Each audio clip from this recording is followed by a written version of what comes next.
ఎందుకు నేను వచ్చినప్పుడు అడిగా, ఎందుకు మీరు రాజకీయంగా కరెక్ట్గా పోవట్లేదు, మంచి మంచి నాయకులందరినీ పోగొట్టుకున్నారు, తుమ్మల నాగేశ్వరరావు అటువంటి నాయకుడిని ఎందుకు మీరు దూరం చేసుకున్నారు, ఈరోజు ఇంత బాధపడుతున్నారు అని చెప్తే ఏం మాట్లాడావు? చంద్రబాబు నాయుడు కమ్మ వారిని మేము దగ్గరికి తీయం, మాకు కమ్మ నా కొడుకులు అవసరం లేదు నేను చెప్పా. ఎందుకు కొంచెం నోరు తగ్గించుకొని మాట్లాడు.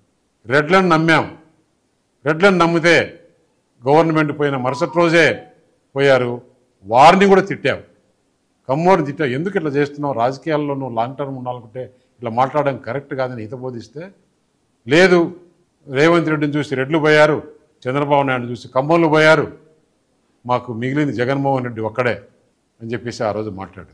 జగన్ కోసం దేనికైనా మేము ఉంటాం అని చెప్పి మాట్లాడి, ఈరోజు ఎందుకు బాధ ఆయనకి? రేపు మళ్ళీ బీజేపీ టీడీపీ తెలంగాణలో ఏమన్నా అలయన్స్ పెట్టుకుంటారేమో, పెట్టుకుంటే బీఆర్ఎస్ పుట్టగతులు ఉండవు అనే ఉద్దేశంతో నా పైన, అది బీజేపీ టీడీపీ పొత్తు పెట్టుకుంటుందనే ఉద్దేశంతో నీకు ఎక్కడో భయం పుట్టుకొని కాంగ్రెస్ బీజేపీ నెక్సెస్ అంటాడు. కాంగ్రెస్ బీజేపీ నెక్సెస్ అంటే ఎవరన్నా దేశంలో ప్రపంచంలో నమ్మేవాళ్ళు ఉన్నారా?